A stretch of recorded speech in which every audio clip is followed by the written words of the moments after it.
I was not meant to be there. It was a normal Thursday, nothing extraordinary, just one of those long weeks where every day feels like it's trying to punch you in the stomach.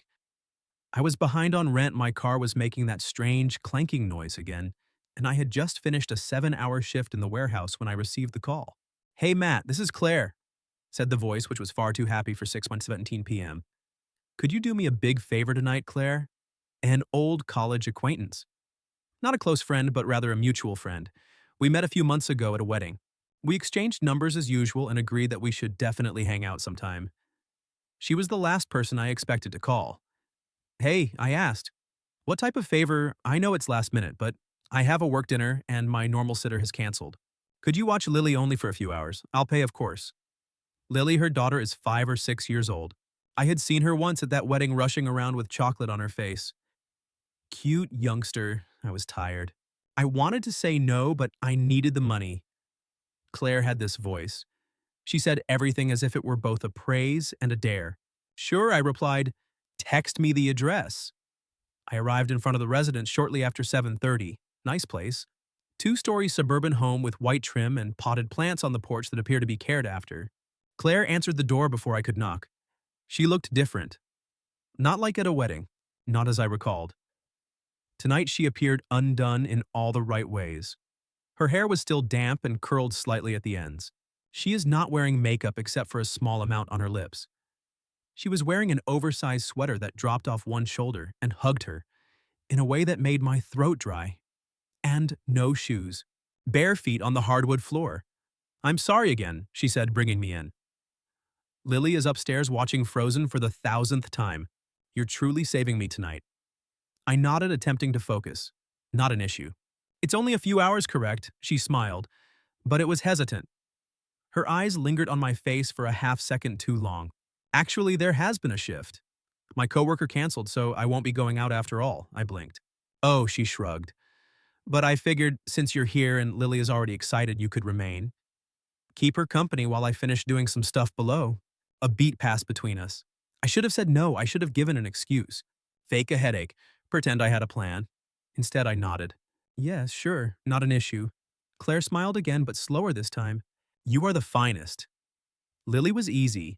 She didn't care who was babysitting as long as they turned on Disney Plus and replenished her juice box. By 9 o'clock, she was asleep on the couch wrapped in a princess blanket and clutching a plush unicorn. I switched off the TV and tucked her up, then tiptoed to the kitchen, planning to fetch some water before leaving. Claire was there. Same sweater. There are no pants now, just like the small sleep shorts you see in perfume advertisements. She was on the phone conversing quietly, but the instant I walked in, her eyes locked on mine. She ended the call in the middle of a sentence. "Sorry," she murmured, putting the phone down. "I didn't mean to wake you. I wasn't asleep," I explained. She pointed to the fridge. "Want a beer?" I paused. "I mean, I am technically babysitting." She laughed low and softly. "You are off duty. She's sleeping. You are okay." I took the beer. We sat at the kitchen island, just the two of us, and sipped silently. She said, "You look tired after a while." "A long day, yes," she mumbled. "You have always worked hard even at school." I blinked. Do you recall that she didn't respond? Just sipped again and watched me as if I were something she'd seen before but had only now realized she loved. It should have felt strange, but it did not. Around midnight, I realized how close she was seated. We'd relocated to the living room, low lights on, and the beer was long gone. She sat next to me on the couch, legs curled under her sweater, sinking lower. "Do you recall that night at Eric's party?" she asked suddenly. I frowned. "Which one?" "The one where you nearly kissed me." I stared at her. "What, you were drunk?" she remarked. "We were on the balcony, you leaned in, and then my ex showed up and nothing happened." I swallowed. I hadn't thought about it in years. "Yeah," I replied quietly, "I remember." She moved closer. "I've always wondered what may have occurred. If you had?" Her voice had lowered to a whisper. I looked at her, truly looked, and my entire chest tightened. Her skin, her smell, the way she bit her lip as if she wanted something, but wasn't sure if she should take it. I couldn't stop myself from saying, "You're not wearing a bra." She did not flinch. "Is it bothering you?" I shake my head. "Matt," she inquired, leaning closer. "Do you ever think about things that almost happened?" I didn't respond. I did not have to. Our mouths were inches apart. I could feel her heat and need, followed by a sound upstairs. Lily. We both froze. Claire stood up first. She said, "I'll check on her," and then disappeared up the stairs, leaving me with a beating heart and hands that didn't know where to go. I should have left. I told myself this as I headed to the front door jacket, half on guilt rising up my throat like smoke. Claire returned to the ground, however. She seemed quieter now, different.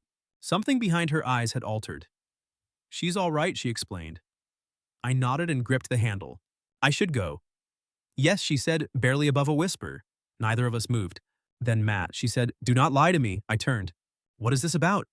Do you want me?" The air cracked. It was too quiet and too charged. I replied that I couldn't answer that. She moved one step closer. "Why not? Because I'm not sure if this is real or just tonight." She leaned out and placed her fingertips on my chest. "I am not drunk. I am not lonely. I simply feel it too." I took a breath. And another. Everything inside me was tearing apart want and guilt, fire and reasoning. "You're a mother," I said naively. "And you are a man," she said. "We are not dead." My hand was on her waist before I realized it, and her lips were inches from mine. But I didn't kiss her, not yet, because something inside me screamed, "This isn't right." But damn, it felt perfect. That night, I didn't sleep a single minute. I lay in bed staring at the ceiling, the memory of her touch still scorching through my shirt, and her breath warm on my lips. I did not kiss her, though I could have. I really wanted to. My entire body shouted for it, and the worst part, she knew. Claire was not stupid. She noticed it in my eyes. She knew she had me, and now I had no idea what to do.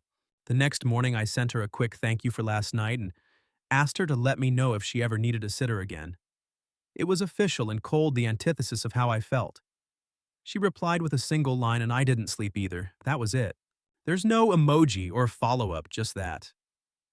For the following 2 days, I walked about like a bomb with no timer that may go off at any moment. I constantly had my phone in my hand, but I never texted. Neither did she. We allowed the silence deepen, extend, and pull at the borders of whatever had begun. I told myself that it was over. I lied to myself. It was Sunday when she called back. "I need you tonight," she explained. There is no preamble. "Could you come?" My voice was trapped. To babysit, a pause. Yes, I should have said no. I should have blocked her phone number, made an explanation, and lied about having plans. But I said yes. This time it rained. Not a storm, but a gentle drizzle that made the world appear moist and slow. I stood on her porch again, heart pounding like a drum. The door opened before I could knock. She appeared put together. Jeans, loose t-shirt, hair up, and no sweater slipping off her shoulder. No sleep shorts and no perfume. It's just Claire. "I wasn't sure you'd come," she added, stepping aside to allow me in. Neither was I. Lily was at the table coloring. She waved to me as if I were a cartoon character. "Hello, Matthew." I smiled. "Hello." Superstar Claire's hand touched mine as she grabbed my jacket. It was a light touch, but it lit me up like fire under skin. "I'll be home by 11. Promise." I nodded, not trusting myself to talk, but watched her leave. And I didn't stop watching until her card vanished down the road. The hours passed like syrup. Lily was at ease again. She was done with stories, riddles, and one episode of Bluey by 8:30. I tucked her in, turned off the lights, and stood in the doorway for a time, listening to the rain fall on the window. When I came back downstairs, I noticed it on the counter. "If you want, I can put a half-full glass of red wine next to a note." That was all. No name. There's no explanation. I peered at the glass as if it contained poison or salvation. I sipped it. Then I waited. She returned around 10:45. I was still seated in the kitchen when the front door opened. Claire stepped in, shrugging off her umbrella and blushing from the cold. She noticed the empty wine glass, her lips curved slightly. "Are there no calls tonight?" I asked. "No," a pause. "Then you could have left." "I did not want to." She stared at me for a long time. Something in her eyes twitched. Fear, perhaps, or want, or both. She strolled by me and into the living room, where she kicked off her boots, sat on the edge of the couch, and gazed at me from behind. I followed. We did not speak, just sitting there. The silence between us had a heartbeat. It was a third presence in the room, loud despite its silence. I could hear her breathing and sense her observing me. She leaned back. Her leg brushed across mine. I did not move. She turned toward me, knees folded beneath her eyes, probing. "I don't want to pretend," she admitted finally. "I don't either. I am not playing games, Matt. I understand. However this might ruin everything," I nodded. "I have a daughter." "I understand. I never bring guys into her life. I'm not just any guy." She inhaled shakily, then reached out slowly and deliberately to take my hand. Everything in me remained still. Her thumb stroked my knuckles. She said, "I think about you all the time." My chest tightened. Claire. She said, "Even when I don't want to, even when I'm trying not to." I acknowledged that I too cannot stop. Our eyes met, and eventually our lips touched. There was no music, no pyrotechnics, and no spectacular cinematic scene.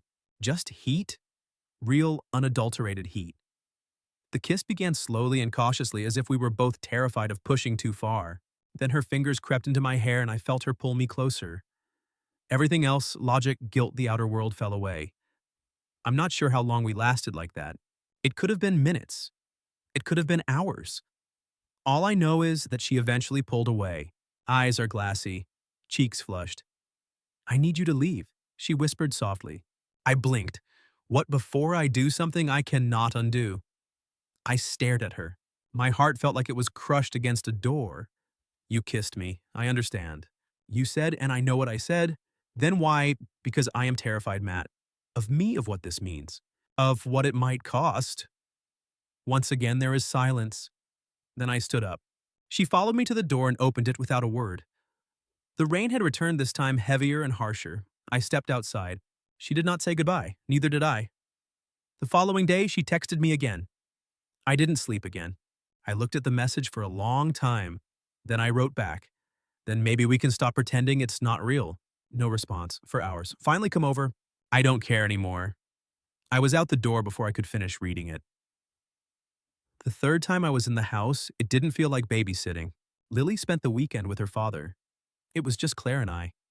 She opened the door without saying a word. Just drew me in. Our mouths met like magnets. Urgent. Starved. As if every second we'd spent pretending nothing had happened had left us with an excruciating animal desire to close the gap between us. Her sweater landed first on the floor. My shirt followed. We didn't make it into the bedroom. It happened in the living room on the couch with the clothing in a pile. Breathless, desperate, honest. It wasn't just sex. It was released. It was a confession without words. When it was finished, we lay intertwined and quiet. Her head is on my chest. Our bodies are sticky with sweat. The world outside is obscured by rain and night. She murmured, "I'm going to ruin this." "No," I replied. "You do not know me. I want to. I'm not sure what I'm doing, Matt." "Neither do I." She pressed her face into my neck and said something I didn't realize I needed to hear. "But I don't want you to leave." I began waking up in her bed. Not every night. Not even most nights. But sometimes, whether Lily was at her father's or away with Claire's mother for the weekend, I'd come over after work and not leave. And when I opened my eyes in the morning sunlight streaming through the blinds, Claire was already awake, cuddled across my chest. Fingers drawing circles on my ribs. It felt impossible, like a nightmare I couldn't wake up from. We never discussed what we were doing. Not in daytime. We communicated everything in the dark with our hands and tongues and with a tension that lingered long after the release. But back in the day, we were cautious. That's when I realized we were lying to ourselves. She handed me a key. She said, "I'm not sure why." She placed it in my palm while avoiding my gaze. "I just want you to have it." I held it between my fingers for a long time, feeling the weight of what it represented. "Are you sure?" She nodded. "I trust you." But the next day, when I used it for the first time, she appeared surprised as I stepped in. She was on the phone, back turned, barefoot hair in a loose bun. She swung around, eyes wide as if she'd forgotten what she had given me, and forced a grin. "Hey." I kissed her cheeks. "Bedtime." "No," she replied hastily. "Just my mother. She is unaware of you. Do you want her to—" A pause, a long one. "I do not know. I told no one. Not my friends, not my brother, and not my ex-coworkers with whom I still occasionally drink. Claire didn't tell anyone either. There were strong reasons, sensible ones. Lily, her reputation, and the fact that I was not a part of her world," she said one night, while tipsy and quiet. But even those explanations couldn't explain how she cringed when I held her hand in public, how her voice altered when Lily was in the next room, or how she abruptly stopped kissing me when we heard someone go past outside. "This is ours," she said quietly after dragging me into her bedroom and closed the door. "I don't want to disclose it yet." And I believed her. However, the longer it remained buried, the more it began to decay from within. It happened in the grocery store. Stupid, typical Tuesday. We arrived late, nearly 10 p.m., to get refreshments for a 1990s movie she wanted to show me. Lily was at her father's. We were actually laughing, not whispering or acting, and she leaned in to kiss me near the freezer aisle. It was swift, delicate, and innocent, and we didn't realize the woman was staring at us until it was over. Claire's eyes widened. Oh my God. The woman was in her 40s, blonde and well-dressed. She didn't grin or wave. She just watched us. Claire grabbed my wrist and pulled me into the next aisle. Lily growled at her preschool director. Jesus, Matthew. I raised my hands. That was a kiss. It was a kiss in public. You kissed me. That is not the point. I looked at her. My jaw clenched. So, Claire, what are we? A secret? Is this a mistake? No, she whispered. Do not mention that. But a crack had formed and we couldn't stop stepping on it. A week later, she canceled our plans. There is no explanation, only a text. Sorry, but I can't tonight. Then 2 more nights followed by 4. When I questioned, she replied Lily was ill. Then she worked late. Then she simply needed some time. But I knew the true reason. We were visible and the world noticed, which worried her. And I began to wonder what exactly I am to her. I tried to give her space, but quiet has a way of transforming everything you're terrified of into reality. My mind became increasingly active as she distanced herself. She is over it. She was bored. She felt guilty. You were only a distraction, so I did something I should not have. I came over and used the key. It was Saturday. Lily rejoined her father. I told myself I only wanted to communicate, see her, and tell her that we were real. She didn't hear me enter. I discovered her in the living room, but not alone. There was a man on the sofa. They hadn't touched yet, but they were dangerously close. Claire noticed me before he did. Her face had lost its color. Matt turned confused. I did not recognize him.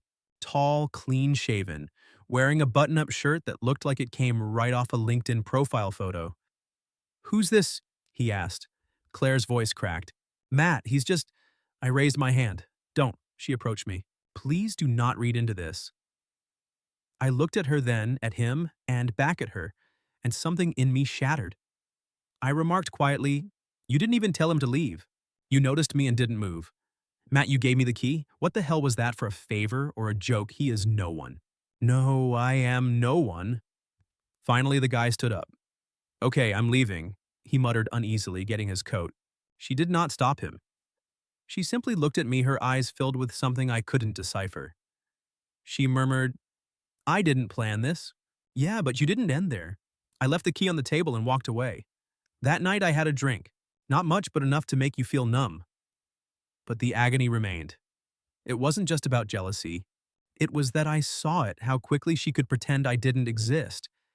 How effortlessly she could hide me again, and I wondered if that was all I had ever been. A secret. A shadow and a warm body in the dark. 3 days later, she approached me.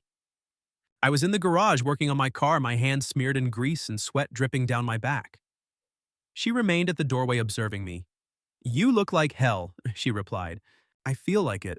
She stepped inside. I apologize, she said. I did not respond the other night. I panicked, she continued. He asked me out and I agreed without thinking. I had no idea you would come by. That doesn't make things better, Claire. I understand. Silence. Then you, Matt, made me feel alive again. I gazed at her. So why did you run? Because I shouldn't want you. Why? Because you are younger. Because you aren't the sort I expected to wind up with. Because if Lily's teachers, my mother, or my ex saw us, I'm not sure what they'd do or say. I wiped my hands on a rag and proceeded towards her. You care more about what they think than how you feel. No, she replied. I just didn't trust what I was feeling was true. I stopped in front of her. And now she stretched out, put her hand on my chest, and gazed up at me. I've not stopped thinking about you, not once. Not since the first night. I swallowed hard. My heart thumped against her palm. I can't hide anymore, Claire, I said. I deserve more than lost time and barred doors. I understand, she muttered. Come back with me. This time no secrets, I paused. But just for a second. Then I kissed her, right there in the garage with the aroma of oil and summer in the air. This time I didn't mind who saw. It is not ideal. Lily still doesn't know who I truly am to her mother. Claire still feels apprehensive in restaurants. Sometimes we fight. She sometimes panics.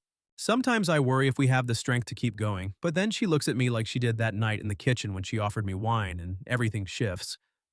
And I understand. It's messy. It is dangerous. It's not what any of us had planned. But it is real, and sometimes it is enough.